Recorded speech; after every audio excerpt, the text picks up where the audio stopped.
안녕하세요. 작가 정여울입니다. 오늘은 작가의 안부 편지, 문학평론가 황광수 선생님께 제가 보내드리는 편지를 여러분께 읽어드리려고 합니다. 나의 아름다운 벗, 문학평론가 황광수 선생님께. 선생님, 그곳은 많이 춥지 않으신가요? 선생님은 추위를 많이 타시는데 그 차가운 관 안에 선생님을 홀로 내버려두고 돌아서는 것이 너무 가슴 아파서 돌아오는 전철 안에서 마스크를 쓴 제 양볼 안쪽으로 자꾸만 눈물이 흘러내렸습니다. 선생님, 혹시 저에게 서운한 것은 없으셨나요?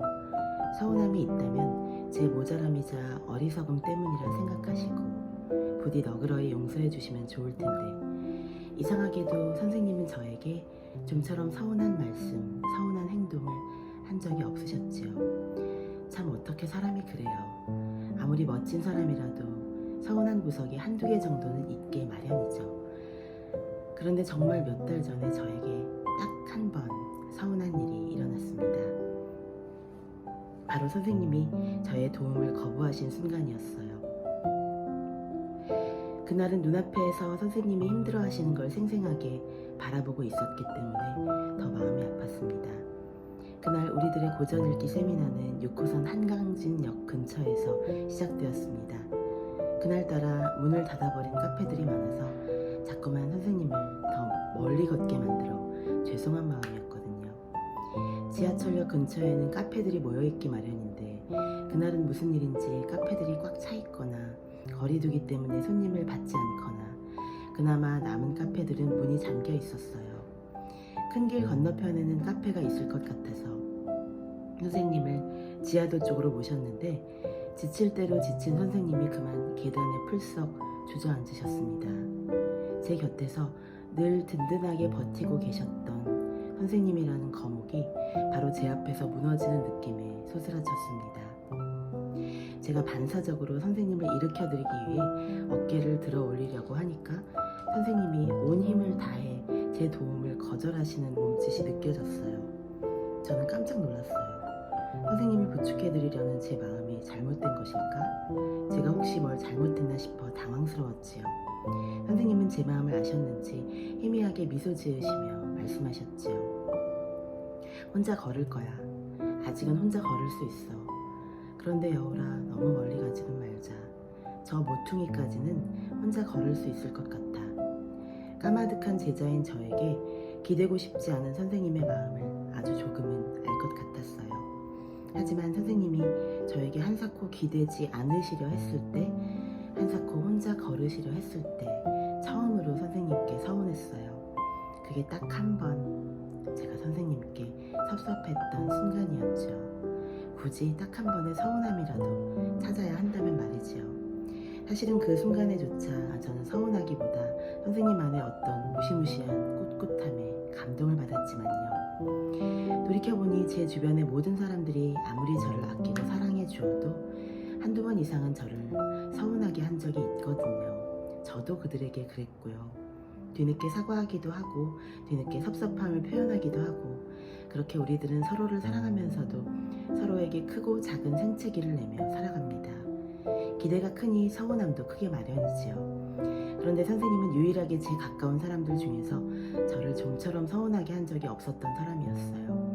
선생님은 제게 줄 수 있는 마음의 크기를 단 한 번도 계산하지 않으셨으니까요. 아무것도 계산하지 않고 이렇게까지 다 큰 아이를 예뻐해도 되나 하는 의구심 따위는 없이 선생님이 한 번도 가져본 적 없는 상상 속의 딸인 것처럼 저를 완전 무결한 기쁨으로 사랑해 주셨어요. 전 그걸 처음부터 알았던 거예요. 그럼에도 불구하고 선생님, 저에게 조금 더 기대셨더라면 좋았을 텐데, 뭐든지 부탁하고 뭐든지 이야기해 주셨으면 더 좋았을 텐데, 선생님이 저에게 베풀어 주신 그 모든 우정과 사랑의 기억들을 저만 알고 있는 것이 너무 안타까울 때가 많았어요. 돌이켜보니 우리 둘은 나이도 성별도 자라온 환경도 모두 달랐지만 그 모든 차이를 뛰어넘는 매우 중요한 공통점이 있었어요. 첫 번째는 누가 뭐래도 평생 문학 청년이라는 공통점. 두 번째는 평생 불안을 공기처럼 호흡하는 끝내 프리랜서라는 공통점. 공통점이 있었지요. 세 번째는 타인에게 잘 보이기를 극도로 싫어하고 타인이 나에게 잘 보이려는 것은 더욱더 싫어한다는 공통점이 있었어요. 타인에게 아첨하기 위해 내 뜻을 굽히는 것을 병적으로 싫어하는 꼿꼿함. 그것이 선생님과 저의 가장 중요한 공통점이었습니다. 선생님과 저는 평생 프리랜서로 살아왔기에 지위로 인한 권력은 전혀 누릴 일이 없으리라 믿었는데 그것은 저의 순진한 오판이었습니다. 조직의 대표 같은 명백한 권력이 아니더라도 우리가 문학평론가였다는 사실만으로, 우리가 문학잡지의 편집위원이었다는 사실만으로, 심지어 시간 강사라는 한시적 자격으로 학생들을 가르쳤다는 이유만으로 우리에게 무언가를 기대하는 사람들이 많았어요. 공부는 열심히 하지 않고 좋은 학점만 기대하는 학생도 있었고, 좋은 학점을 받지 못했다는 이유로 저를 여러 번 전화로 괴롭히는 학생도 있었고, 자신이 어떤 수업을 들었는지 밝히며 제 글에 악성 댓글을 다는 학생도 있었지요. 저에게 멋진 추천사를 써줄 것을 요구하며 접근하는 사람도 있었고, 제가 관계 맺고 있는 출판사를 소개해 줄 것을 요구하며 자신의 원고 뭉치를 내미는 사람도 있었습니다.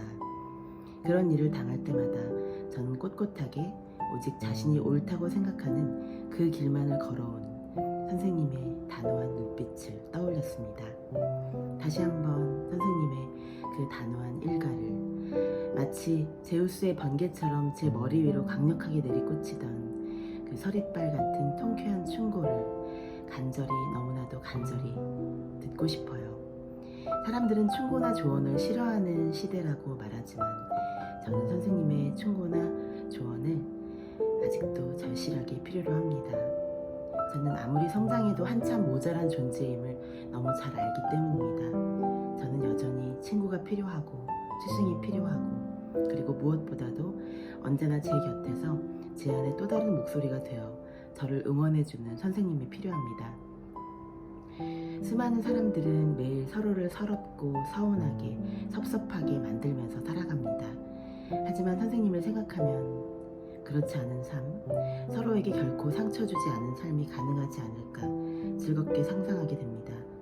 우리가 부디 오늘부터 곧바로 이런 삶을 시작했으면 좋겠어요. 상처 주지 않고 더 깊고 너른 마음으로 사랑하기, 서로를 아프거나 두렵게 하지 않고도 재능을 키워주기, 자신의 욕심을 사랑이라 착각하면서 은근히 집착하고 기대지 않기. 그것이 바로 선생님께 배운 황광수표 사랑의 기술이었습니다. 우리는 어떻게 이토록 절친한 벗이 되었을까요? 우리 사이엔 아무런 실용적 목적이 없었기 때문이지요. 우리의 우정에는 아무런 목적이 없었습니다. 그저 함께 있기만 해도 좋았으니까요. 그저 선생님을 멀리서 그리워하기만 해도 미소가 몽글몽글 피어올랐으니까요. 친구를 사귀기를 두려워하는 제가, 친구에게 먼저 연락하는 것조차 어색해하는 제가, 아버지보다도 나이가 많은 황광수 선생님에게는 거리낌 없이 비밀을 털어놓고 부끄러움 없이 눈물도 보였으니까요. 우리는 한 번도 이해관계로 얽힌 적이 없었습니다. 우리는 만나자마자 직감적으로 서로의 눈빛을 알아보았지요. 우리 두 사람 모두 같은 대상을 향해 미쳐 있음을, 그것은 문학이었습니다. 우리는 문학을 통해 친구가 되었고, 문학을 안주 삼아 새벽까지 술을 마셨고, 문학판에서 일어나는 수많은 못볼 꼴들조차 함께 견디고 바라보며 살아남았고, 문학으로 결코 영광을 본 적이 없음에도 불구하고 문학을 꼭 끌어안은 채 함께 나이 들어가고 싶었는데, 이제는 선생님의 다정한 문자 메시지를 볼 수 없다는 것이 너무나 괴롭습니다. 선생님은 제 신간을 받아보실 때마다 이런 메시지를 보내주셨습니다. 매번 다르게, 매번 다정하게, 매번 이 세상 어떤 사람보다도 따스하게. 여울아, 너의 책, 너의 글은 글과 삽과 편집이 이루어낸 작은 유토피아 같다. 잘 읽어볼게. 고맙다. 여울아, 이번 책은 왜 하고 싶은 말을 다 못한 거야? 네가 하고 싶은 말을 10분의 1도 다 못한 것 같아. 행간의 여백 사이로 네가 하지 못한 모든 말들이 내겐 보인다. 하지만 그래도 좋다. 너의 책을 읽는 건 나에게 커다란 기쁨이야. 여울아, 너는 내 아들들보다도 나이가 훨씬 어린데 그럼에도 나는 너의 글을 읽을 때마다 매번 아주 많이 배운단다. 우리 와이프가 나더러 글을 너처럼 좀 써보란다. 너처럼 쉽고 재미있게, 그러면서도 유려하게 말이야. 하지만 불가능해. 너의 글을 너무 아끼지만 난 너처럼은 못 쓰겠다. 우린 스타일이 달라. 선생님은 이런 문자를 보내주셨지요. 선생님은 아실까요? 제가 피를 나눈 가족보다도 선생님께 가장 먼저 저의 신간을 불이 나게 보내드린다는 것을요. 이 다급함을 사랑하는 제 가족도 이해해 줄 것입니다. 가족은 늘 마음만 먹으면 만날 수 있지만 황가교 선생님은 자주 뵐 수 없었으니까요. 가족에겐 사랑을 표현할 기회가 아직 많지만 선생님께는 책밖에는 사랑을 표현할 기회가 없었으니까요. 제가 미하일 앤드의 모모에 대한 글을 썼을 때 종이신문으로 그 글을 보신 선생님은 저에게 이런 메시지를 보내셨지요. 그 시간은 아침 7시 38분이었어요. 여울아, 네가 오늘 쓴 글 참 아름다운 글이다. 글에 담긴 이야기, 배치와 짜임새까지 너다운 의미와 느낌으로 충만하다. 그리고 너의 글은 봄바람처럼 싱그러운 향기를 풍긴다. 밤의 침묵까지 들을 수 있는 모모의 능력은 관세음의 경지에 이른 듯하다. 매 순간 오감으로 생생하게 우주의 움직임을 느끼는 존재. 그런 감각작용을 통해 새록새록 깨어나는 존재. 시간의 품속에 오롯이 안긴 인간은 그렇게 모모처럼 세상과 자신의 삶을 사랑할 수밖에 없을 것 같다. 그때도 항암 치료 때문에 힘드셨던 시기인데 그 작은 휴대폰으로 저렇게 긴 문자 메시지를 만들어 보내신 선생님의 부지런함과 다정함이 글자 하나하나마다 빼곡하게 담겨 있습니다. 제가 쓴 글보다 선생님의 감상평이 더 아름다워서 눈시울이 뜨거워져 버렸습니다. 인간에게는 가족의 사랑만으로는 갈물이 되지 않는 결핍이 있습니다. 가족들은 저를 더할 나위 없이 사랑해주지만 가족이 아닌 또 다른 타인의 사랑과 우정이 절실히 필요할 때가 있습니다. 저는 여전히 친구가 필요하고 스승이 필요하고 무엇보다도 언제나 제 곁에서 제 안에 또 다른 목소리가 되어 저를 응원해 주시는 선생님이 필요합니다. 이 상실은, 이 결핍은 결코 아무 것으로도 채워지지 못하겠지요.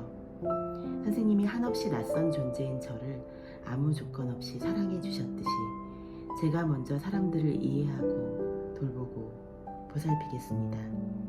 그들이 저를 꼰대라 놀려댈지라도, 그들이 저를 재미없다고 면박 줄지라도 제가 먼저 사랑하고 제가 먼저 다가가고 제가 먼저 보듬어 안을게요.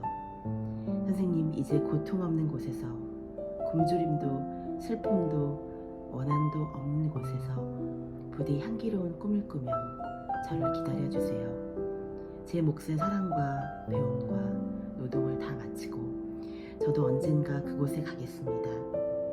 환하게 웃으며 제 지친 어깨를 꼭 안아주실 선생님을 생각하며 오늘의 이 슬픔을, 오늘의 이 고통을 꿋꿋하게 견뎌낼게요. 감사합니다, 여러분.